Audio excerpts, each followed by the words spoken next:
Last year on the bonfire night, had parked my car outside in readiness to go to work at Asda. And at around 9:45 in the night, I bid my family goodbye and left the house. But just opening the gate of my house, I saw fire in the sky. Now, I wouldn't have imagined that fire was on my own vehicle. I was about 2 minutes before that fire blew up. That means I could have been in the car, but I had just fallen short of 2 minutes before the fire got on. And finding the car on fire was so shocking. My car is on fire. It was traumatizing, to say the least. It sent a wave of fear to my whole household.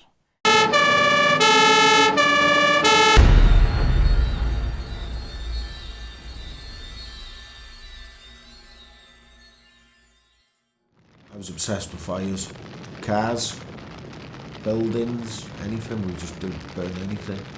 But yeah, fires, man, bad for them. Like the older lads when they used to nick cars and that, they'd dump them on the floor and we'd strip them and burn them. I'd have to burn them, like. Just part and parcel of what I'd done. Fires, wasn't it? I just used to get a buzz out of lighting fires. I used to get something out of it. Bit of a kick.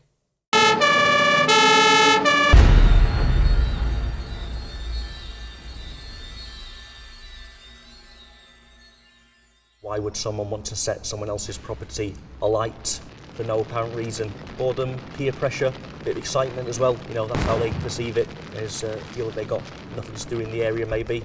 Let's start a fire, let's put this on fire, that'll be a bit of fun. Why? What is the reason for it? There is no reason for it. It is just fun. The actions of persons committing offences of arson are devastating to the fact that in most circumstances the damage that's been done is unrepairable. It is just fun for them. I started hanging around with older lads who got the same kind of buzz that I got out of lighting fires when I felt part of it. You know, some maybe older friends, the young ones, we're trying to impress them, see what I can do here. Set this alight, set this bin alight, set this car on fire. And because most of the time when we do turn up to these arson incidents, you can see the blue lights flashing.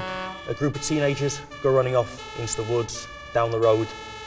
They've seen what they've got. It seems like they got what they wanted, got the blue lights turning up, bit of a laugh, they ran away and left us as the firefighters to go and deal with the consequences afterwards.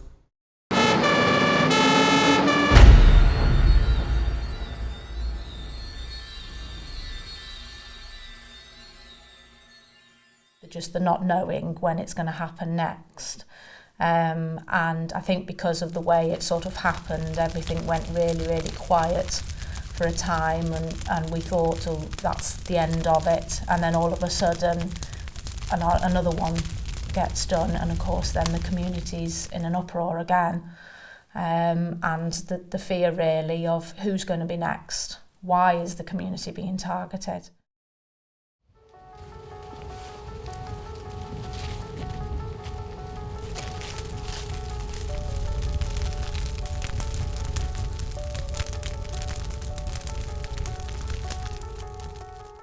We used to draw and paint. We used to play games and all that. Yeah. And we used to go on top of the castle too. And then we said, the king of the castle, you're the dirty rascal. Early in January, I woke up to a phone call to say that the castle had burned down in the night. How did you feel when that happened? Sad. Because I used to love doing art with all my friends.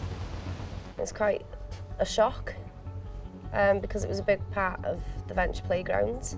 I feel sad because I used to do like colouring and I used to jump off the mats onto the swing and everything. The children relied on it quite heavily and so did staff. I was kind of devastated because me and my friends used to always go in there and just chill out.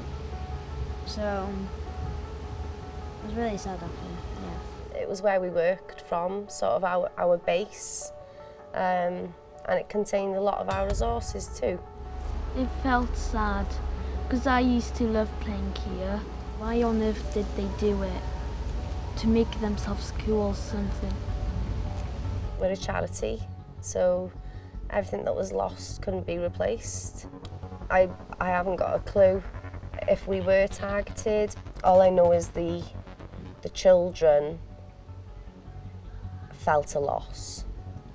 They should think about the kids, how much fun they had in there, and they've just ruined kids' days and weeks. Long term, it's affected the children mainly, because it's always been there for them, and now it's not. So they've seen it one day being there, then the next day it's rubble, and then they've witnessed diggers being in and clearing the space, and now it's just, as you can see, it's just an empty space to them, and they don't know whether they'll be getting back everything that they used to have. Because that was our favourite thing, an adventure.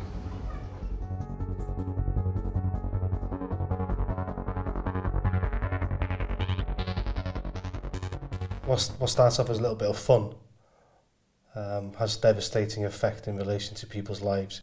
Not once did I ever think about the people it was affecting, people's stuff I was burning. No. Well, like, at the time it was all about what I was getting out of it, not what it was doing to anybody else. And, you know, I'm quite ashamed of the things that I've done in the past and the damage I've caused to other people. You know, there are a lot of victims out there who've had trees burnt, you know, endless amounts of things, burnt cars, outbuildings, bins, you know, endless amounts of things. Guts me. We've reached many arson attack where there's been members of the public got too close, smoke inhalation, had an ambulance having to come to deal with that person. That pulls out another resource unnecessarily, you know, that's, you know, could be potentially deadly for them.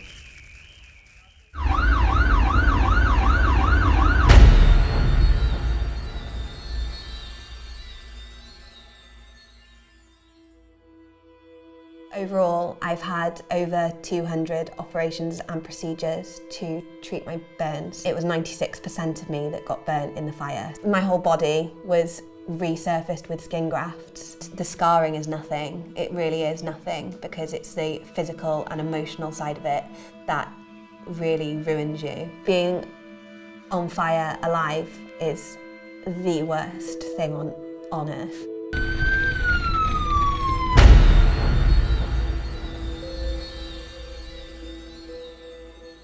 When my arson set the house on fire, the house has totally gone up in flames.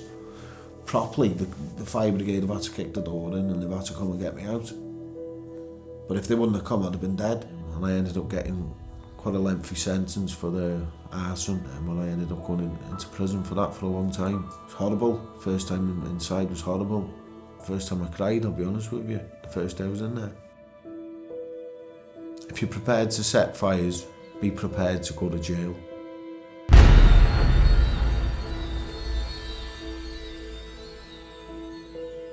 Let's be the voice that can call the police, call the Crime Stoppers. If we participate by raising our voices against it, calling to the agencies that can help, becoming signposts for others who don't know where to go, and we become the way makers and show them the way, I'm sure the crime will go down in Wrexham. A community must rise up and say enough is enough. People are frightened of being in their own homes, and the fear in our community continues.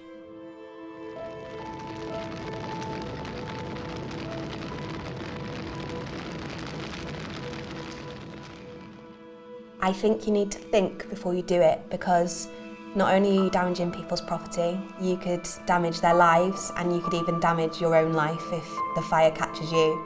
So please, please, please don't do it, because fire ruins lives.